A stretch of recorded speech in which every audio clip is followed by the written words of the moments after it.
In time,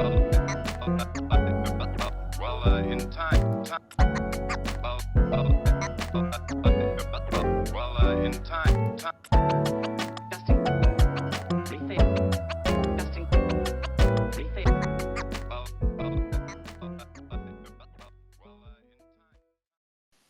Hello, everyone. Welcome to the Angels Wing Weekend Chat with June Espresso, Johannes Rabo, and Casper. So, really excited today to have Jason and Ishita on the show. So, both are traditional artists creating abstract art that's inspired by Cubism and abstract expressionism. Before we start, I would like to invite Espresso to tell us the story with Angels Wing for our new listeners. Yeah, happy to do that.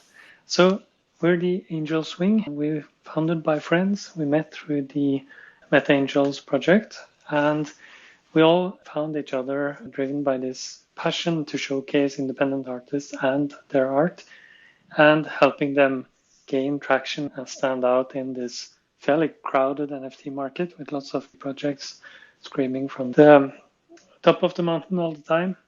So we have made a virtual gallery with a collection of art from the artists, and really seeing how this collection and this kind of curation can cross-pollinate viewership and help artists reach collectors.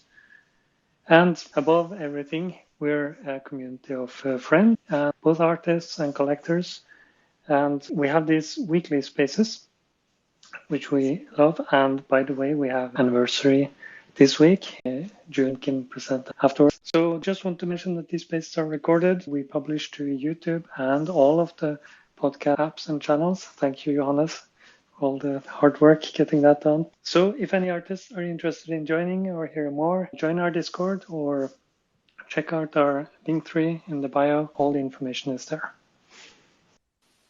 Thank you for the introduction, Espresso. So this is our 24th space, and we started this journey exactly 6 months ago, right?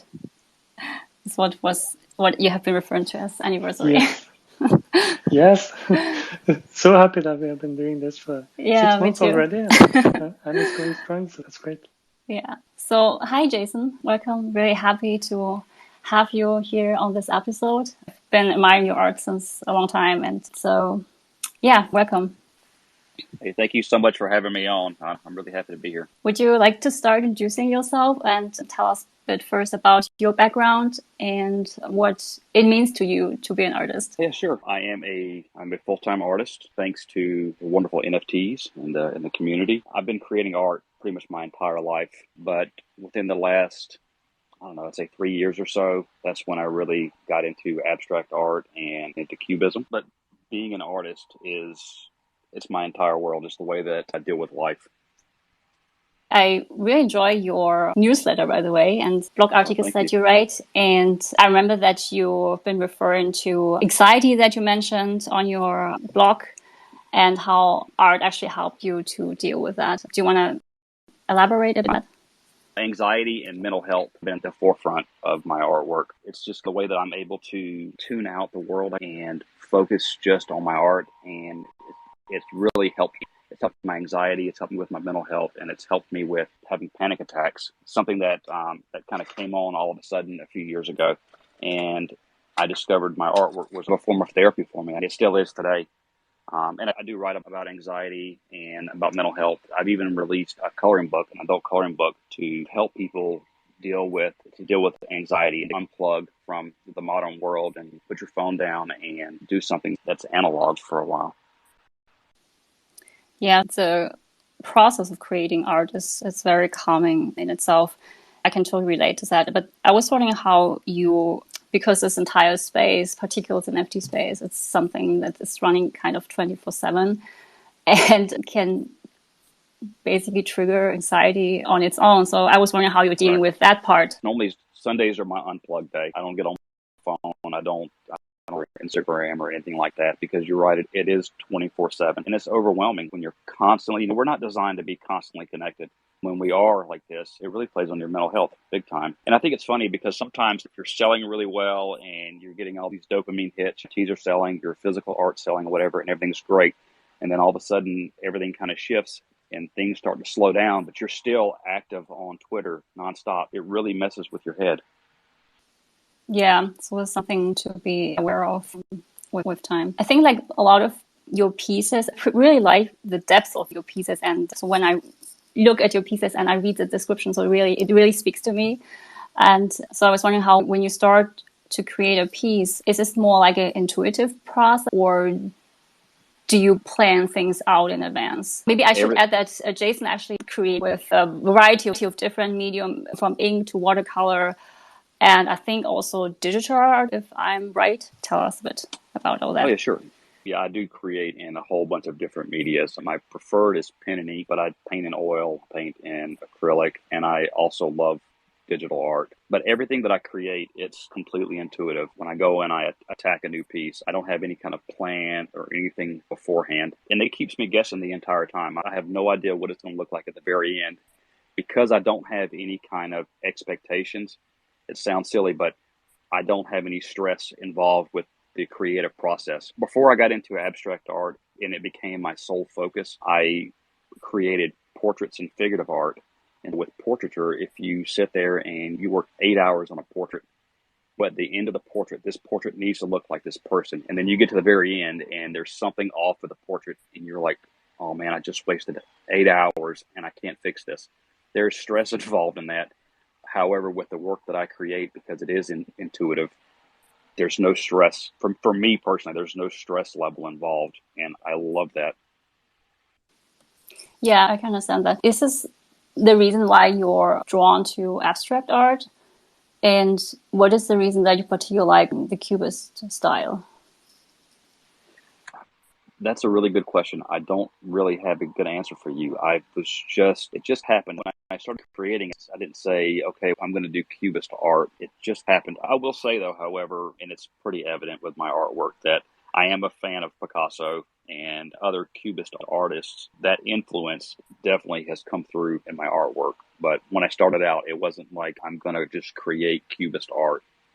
You actually have this current offer on your website that everyone can get a free art print. Yep. Let us share this on Space. So actually, I also got a print, like just the bigger one, and just arrived there. I still need to frame it, so thank you. Thank you. I'm so happy. I'm so happy that you got one. Yeah, doing these prints, I love this. I love being able to share my art, even if I'm giving it away. Just knowing that people have my art, my physical art in their home, it's great. This is just a way for me to get my art like out into the world. It's really like I've given away, I don't know, over 200 prints. In fact, today when we finish up the spaces, I have to go pack another 30 prints to ship out next week. So I love doing this. And I give people the option, if they want to, they can get the free print, and that's great. There is an option to upgrade if they wanted to get a larger print or they wanted to get a collection of the 4 pieces from my inner piece collection. But there's no pressure there. I love doing it. I'll pushing for a while longer, and we'll see how it goes. That's so generous of you. Does this offer only apply to national shipping, or do you also ship internationally? Okay. It's worldwide. That's great. In fact, I've got a lot going out next week that are going to like Madrid. I got some that are going to all over France. I've got some going to Germany. So they're going all over the place. I've got some going to Australia, I believe. I got them going everywhere. That's amazing. So guys, you heard it. You can get from prints too. So Espresso, you have a question. Please go ahead. Yeah, thank you. That's an amazing way to get your art out there. My question is, so looking at your art and your various pieces and collections, as you mentioned, there's a kind of inspiration by Picasso. I was hoping you maybe could elaborate a bit on that. And I also wonder if you consider these motifs or kind of, since you're using eyes in a lot of these pieces, and that kind of draws my focus to try to interpret what kind of human figure this is. That's a great question. My influence from Picasso, I think the influence started when I was young, probably maybe early high school when I first learned about who Picasso was and like other artists from that time period. Like right now, I've got a huge collection of like Picasso books. I constantly go through looking for inspiration, looking for color palettes, looking for that kind of stuff. So that influence is definitely there. I remember the first time I saw a Picasso piece in an art museum, and I was just like in awe, just looking at this painting. And as far as like the motifs for the pieces, they're all people, and it's a lot of times it's the same person, it's just different angles and different sides of the person. And sometimes I'll have multiple people into one image. And I think a lot of the reason there's people in my art is because I do have a figurative background. And so when I create my artwork, because it is intuitive, so I start off with this random continuous line, and then I start picking out like shapes and lines that kind of interest me. And for some reason, I see eyes, I see noses, I see mouths. It's kind of like pareidolia. So pareidolia is when you're looking up at the sky in clouds and you see a shark in the cloud, and then your friend might see a person yelling in the clouds or something to that effect. And that's how I create my artwork, is I just see faces within the pieces. Some are more figurative than others, and others are a lot more abstract, and it's a little harder to, I think, to pick out the different parts of the people. Yeah, thank you. So that reference to that effect is spot on. I think looking at pieces, we try to find patterns and meaning, try to interpret, and it's so interesting when it's hard to interpret. That's really cool. Makes you look at the art a lot longer. Yeah, that's very interesting. Jason, do you want to share the story behind, I think this is one of your favorite pieces. So when I look at it, it reminds me very much of the Guernica piece by Picasso in terms of the composition of geometric shapes and, of course, the monochromatic color palette.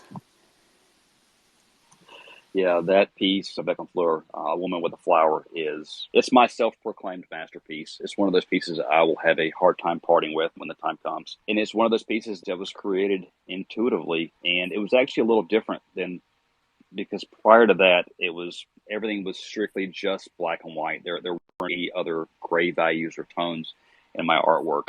And for some reason, I said, let me try to lay down some gray tones and see what happens. That piece is what came out of it. I think I spent 3 or 4 days solid working on it, and that's what happened. To this date, it's still my favorite piece. When do you actually know when a piece is done? I think it's probably just something much more related to intuition, but I was still curious how it's from your perspective. I don't think they're ever done. Honestly, I have to find a point where I can stop. But I'm never really completely satisfied with them. But I can definitely, and I've done it, I've definitely overworked pieces, but I never really feel like they're finished. So my whole thing behind creating this artwork is I work it to a certain point and say, okay, you need to be done. I try to make sure that I don't worry about if the artwork is good or bad. I put it out into the world, and people will let me know if it's good or bad. If they buy it, it's good. If they don't buy it, then it's probably not great.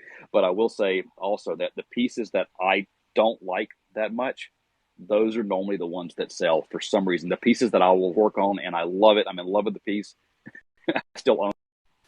That's probably a reason why you can keep your favorite pieces. So I was wondering, so some of your pieces are very colorful and you have some are more like monochromatics. Is this like a mood that you are in? What influences the way the expression, or is this also just something random that you decide?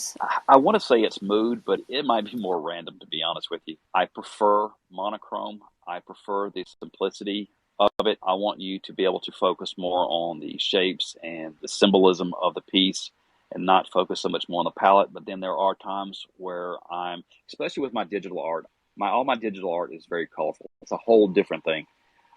But maybe it's got more to do with my mood. Johannes, you have a question? Yes. So I have the following question. I'm happy that we have again a traditional artist on the podcast, because that's something I'm really interested in. Can you tell us a little bit how you came to NFTs and how much room they are now taking in your daily work? So would you consider yourself more a traditional artist, or how much time are they now occupying for you, these NFTs?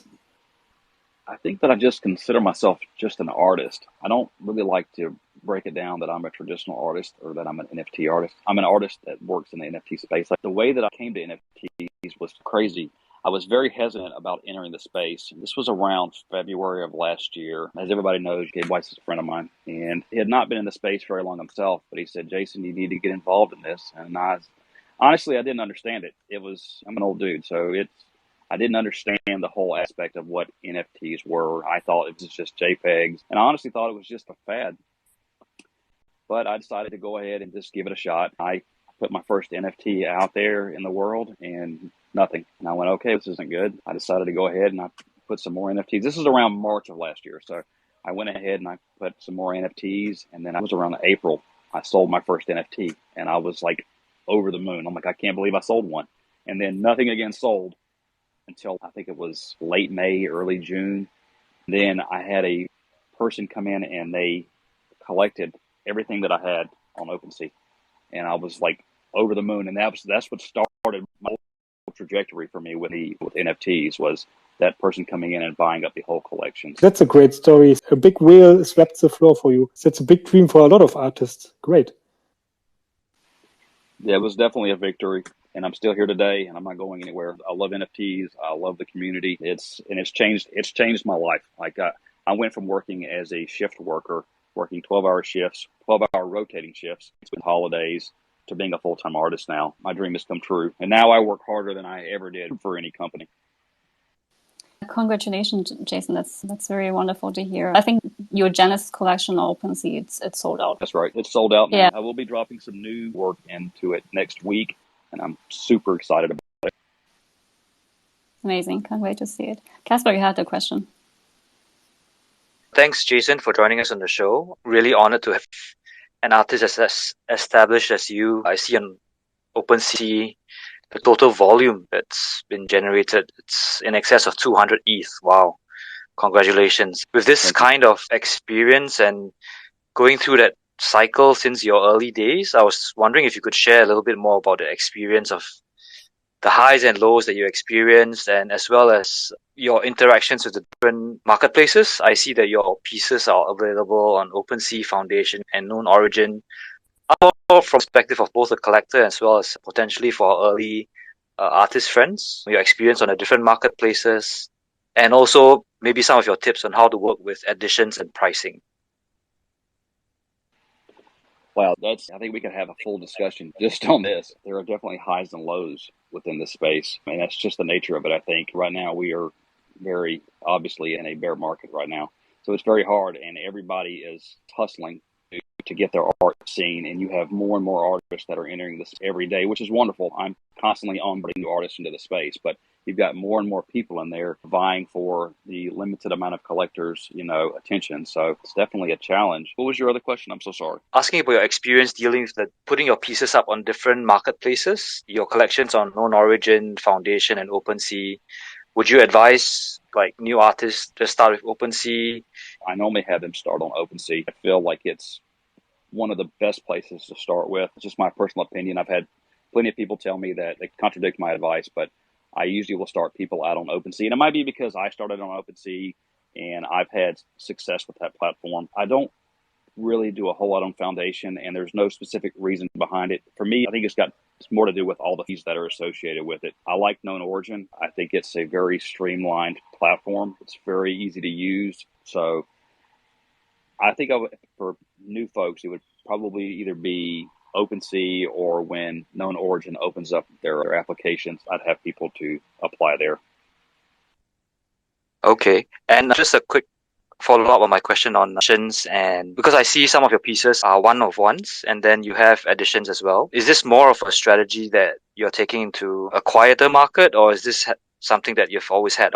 When I first began, I was strictly just one-of-ones. And I do one-of-ones. I like the rarity of them, but I think editions do have a place too, because you're able to share more of your art with more people. It's just like with me giving my free prints out. I'm able to put more of them out into the world. And it's also a way for you to obtain more collectors.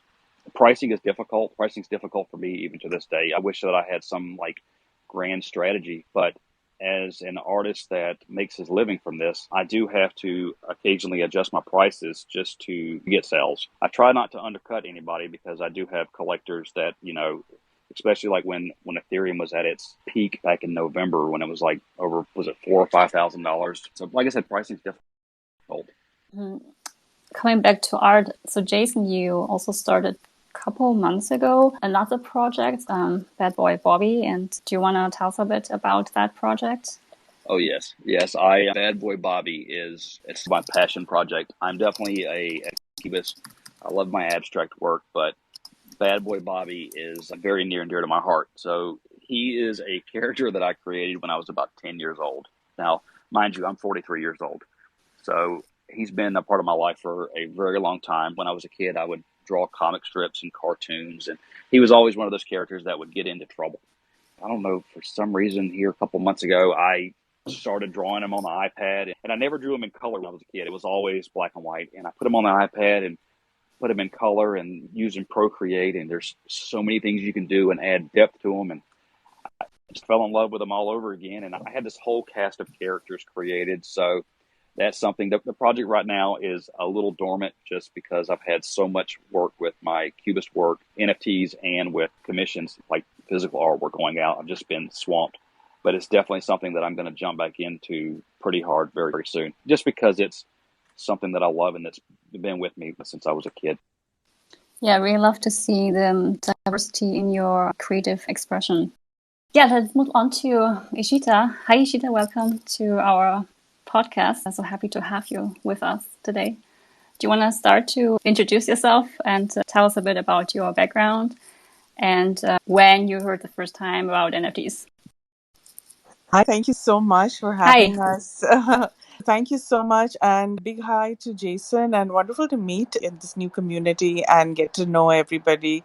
This conversation on art just excites me very much. So thank you again for having this. It's an honor to be part of a podcast with you all and Jason, of course. I've been a contemporary traditional artist for over 3 decades now. I've been a trained artist. I went down the art school route. I have a bachelor's in fine arts, and I also studied visual communication. So my background has been deep in the arts for 30 years or so. My day job for a very long time was in broadcast design and working on your television screen. So my day job was for designing things for that you see every day on the news, for elections, sports, weather, that is designed by somebody like me.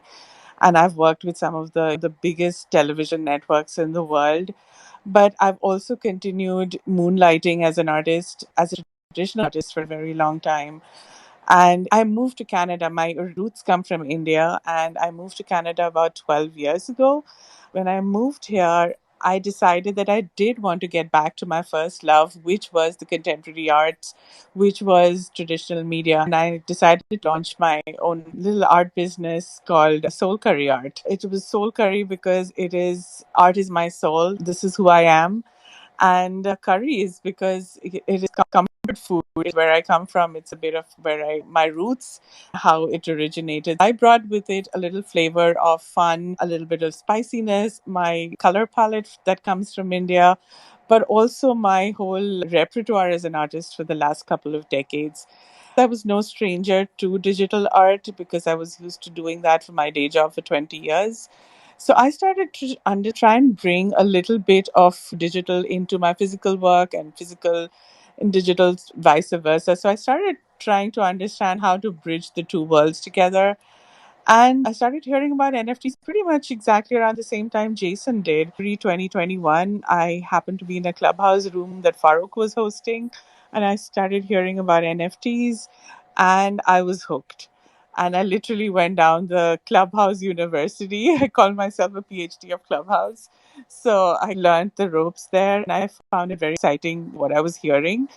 The fact that there was provenance going back to the artist, the fact that there was transparency on the blockchain, the fact that there was royalty in perpetuity was something that got me very excited because a few of my largest pieces of work have been plagiarized in the past. I have been trying to find a way to safeguard my IP, my copyright, and my intellectual property that I've worked so hard to develop. So NFTs got my curiosity piqued, and I went down the rabbit hole, and I've just enjoyed the ride so much. I found when I came into the space as a woman, especially as an Asian woman, there were not too many people like me. There were not too many people that looked like me, sounded like me. If I had a question, I didn't know whom to go to. I learned the ropes, I made mistakes. I retracked my steps and did it all over again, but slowly and steadily I figured it out. And then I decided to think of how could I help this space rather than this space help me. I started hosting spaces, I started hosting clubhouse rooms, I started doing free workshops just to tell people about why I was excited about it. And yeah, so it's been fast forward 18, 19 months now, and this is my full time job as well. I work both in the traditional and the NFT space. Like Jason, I like calling myself an artist, and I dabble in both the media, the traditional and the digital media. It's just been a whole lot of fun getting to meet the community and learning and growing myself as an artist, because I feel like it has opened me up to so many experiences, so many different kinds of art that I had probably not even considered before. So it's been quite a ride. Thank you. Thank you for sharing this wonderful story with us, Ishita. I'm really glad to see that you went back to your artist route again and being able to make a living from it. Is Clubhouse still a thing, or I thought it's an NFT space, it's all on Twitter and Discord. Yeah, unfortunately, Clubhouse was literally my comfort zone. I loved Clubhouse. I really learned so much there, but I think Clubhouse is pretty much like it's on the back burner now. I don't think I'm not even on Clubhouse. I don't even just put on the app sometimes, turn on the app. It's all Twitter and Discord and just hanging out with the community IRL now that things have opened up. So yeah, I've just it's been more Twitter than anything. Yeah, I think I met you for the first time on a Twitter space. I think it was about branding, and I really loved the enthusiasm you've been talking about, like art and your generosity sharing your insights with the community. I'm so happy that we got a chance to talk again. Coming back to art, so your art is influenced, I would say, like by several type of styles, and I think in some of your pieces really stand out the way that they are influenced by modern mid-century design, which is very dear to my heart. But given your background as since that you've been basically living most of your life in India and only moved to Canada, I wondered how like these more Western influences influence the way you express yourself artistically. That's a great question. I feel like we are in tune with our surroundings when we're growing up, and our formative years and what we are exposed to then has a lot to do with our journey as an artist, our choices, our lines, our colors, and everything that comes with it. I do feel like I was exposed to a lot of different kinds of art. Like India is so rich in its colors. It has a lot of symbolism, imagery, it has a lot of figurative art, miniature paintings, and it has influences from pretty much all over the world. We have Arabic architecture, we have the Taj Mahal, we have so many kinds of influences in Indian art itself.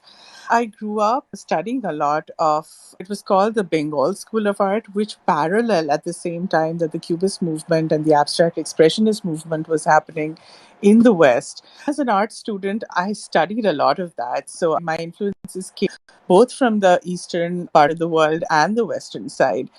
But I was definitely exposed to a lot of different kinds of art and architecture, Bauhaus, and the late modernism that came after the Industrial Revolution was something that shaped design and art culture going forward. I tried to understand how art and design melded together because my day job was in design and my passion was in art. So trying to find a balance between where art ends and design starts and design ends, that was very interesting. I also studied my final year MFA dissertation was on Picasso and the Cubist movement. So I studied that on a real deep level. So I went into whys and hows and what was the Cubist philosophy and why did they do what they did and what was the evolution of Cubism like. So I call myself a madman modernist. So what that means is I draw inspiration from the 60s and the 70s, from the turn of the century, from industrial revolution, from the Bauhaus movement, the shapes that come from there. But I also love bringing in the positive and the negative, the spaces, how things fit in together, how things break up together and then come back to form a homogeneous, complete unit is something that I keep finding myself exploring over and over again. And I love people and observing people and seeing what is said and unsaid, finding things in between the lines, in between spaces is something that I love exploring. I've been an introvert all my life, so I've been more of the observer, and that has helped me find that is not obvious, But at the same time, obviously, it's this dichotomy of things, this push and pull, this dark and light. So I've explored that a lot. So I think I call myself a global citizen. I've been exposed to all kinds of art. I've studied architecture, I've studied a little bit of photography, screen printing, I've studied sculpture. There's a sculptural quality to some of the shapes and the lines that I make. It has been a lot of fun just trying to bring and assimilate all of it.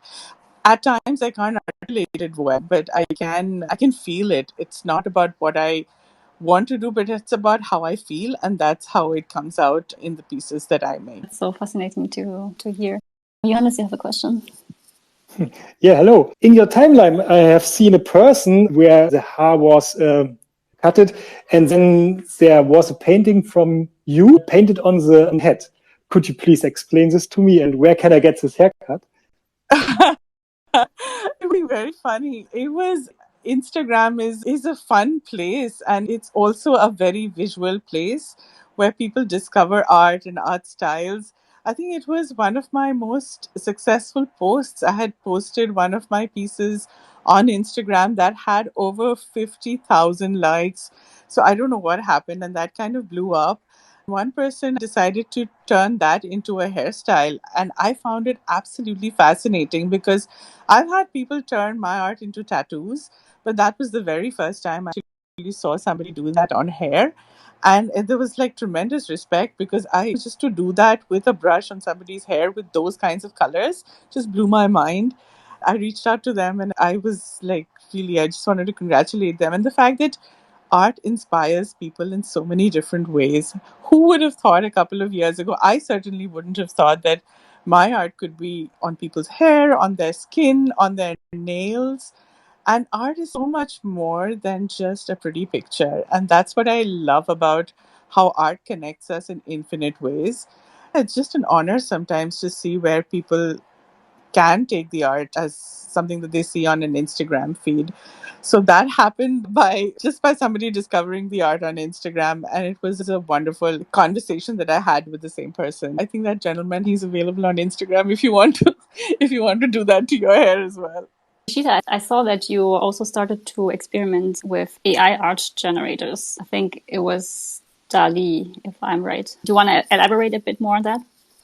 Oh, yes. I've been thinking about, especially being in the NFT space, hearing the talk of technology, hearing the innovations that are happening in this space, just trying to see where art meets technology has been something that I've been really interested in exploring myself over the last couple of months. It was not just about bringing my same style over and over again to the space, but I also wanted to push myself as an artist to do things that I had not thought of about before, and I really exposed myself to what the NFT space offered in terms of how I could see myself progressing as an artist.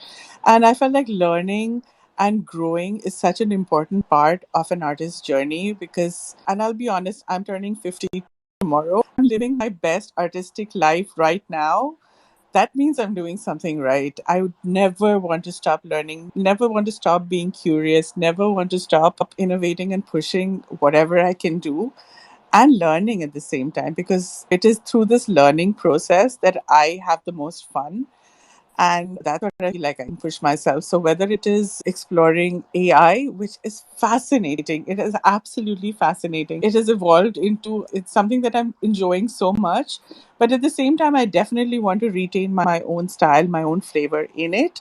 So it is a process of not just relying on the machine, but also bringing my own touch to it and just keep going back and forth between AI and coming back to the traditional media or the digital media and redrawing it and going back and forth again and again just to see where that can go and how much I can push it while retaining my same style. That is very exciting. I've also been working on a lot of 3D learning. Like I'm trying to learn what exactly is machine learning, how do I push myself with 3D, how do I work with animation. Those are some of the things that I feel like I've really opened myself up to exploring because I'm in the NFT space. And had I not been in this space, I would not have probably taken the time to do it. So I feel like there is a lot of excitement around growing as an artist. I really love your attitudes towards the exploration of new tools. Casper, you had a question. Yeah, first of all, Ishita, happy birthday. It's such a milestone. It's where I am now. It's past midnight, so it's officially your birthday where I am. So I hope you have a really enjoyable day out and may all your wishes come true. And it's really inspiring what you've just said about pushing yourself to the limit. Like Steve Jobs said, always just stay hungry, stay foolish. And I really subscribe to that as well. And it's really evident in your work. I just wanted to ask about your experimentation as well with animation, because I've seen some of your best pieces I'm looking at In the Meadows, Flames, Myriad of Dreams. They're all such beautiful animations. Was it something that you already had in your repertoire before, or was it a transition you had to make when you came into NFTs? Thank you so much, firstly, for the wishes. I really appreciate it. And stay hungry, stay foolish is my favorite quote. I have to say that because you need to make mistakes, you need to pivot, you need to keep innovating to stay that, to keep satiating that hunger. And I've really had such a wonderful time. So thank you for recognizing that. And for animation, like for my day job, I was exposed to animation. I used to do stuff that you see on TV, title sequences. I used to do edits for news channels. I've done a lot of work that you all have probably seen on your screens for news networks around the world.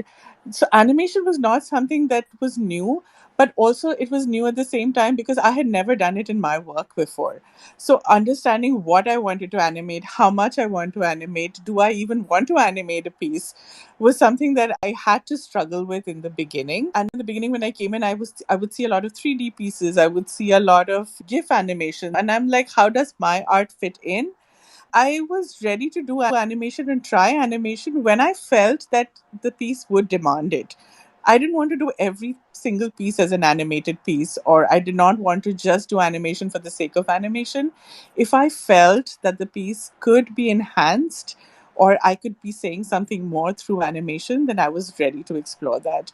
And again, it was learning. I've collaborated with some musicians in this space. I've collaborated with up and coming musicians. I've collaborated with other up and coming artists.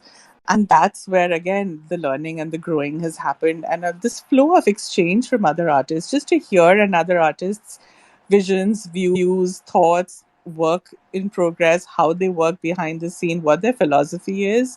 Especially Jason, because Jason and I have been following each other way before NFTs happened. Many years we've been following each other. So just to see how far we've come and how far we've come together as artists is a really rewarding experience. I can look back and say that, yeah, we started somewhere and we've evolved somewhere else. And that's, again, such a beautiful part of life's journey that I never take for granted. So I'll always be learning and growing and pushing.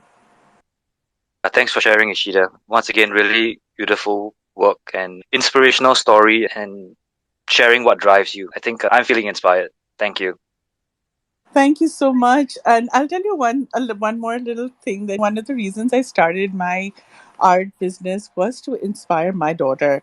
My daughter was, I think, 9 around that time, and I wanted her to be able to see that you can be anything at any age, at any time. You just have to be putting in a little bit of creativity, thought, and time. And it was not just about coming in with something, but also learning. Take the time to learn, be the best at what you're trying to do. We challenge ourselves, my daughter and I challenge ourselves to learn something new every year. Whether it is something very small or something very big, it could be just something as small as just knitting or learning to do a stitch or learning to draw a line a certain way. But we challenge ourselves every summer to learn something new. I've learned jewelry making in the process. I've learned how to do pottery or drawn ceramics. Things have been just so much fun because of that. This is something that I feel like I will continue doing for as long as I want. And I hope it inspires people to. I keep telling myself, what's the worst that can happen? You'll fail at something that you've done, but you would have learned something. You would have invested something for yourself and for your soul. And that's what I definitely believe in, that you invest art and creativity for your soul first, and then you project it out in the world. Yeah, thank you so much, Casper. Very beautifully said. Thanks, Ishida.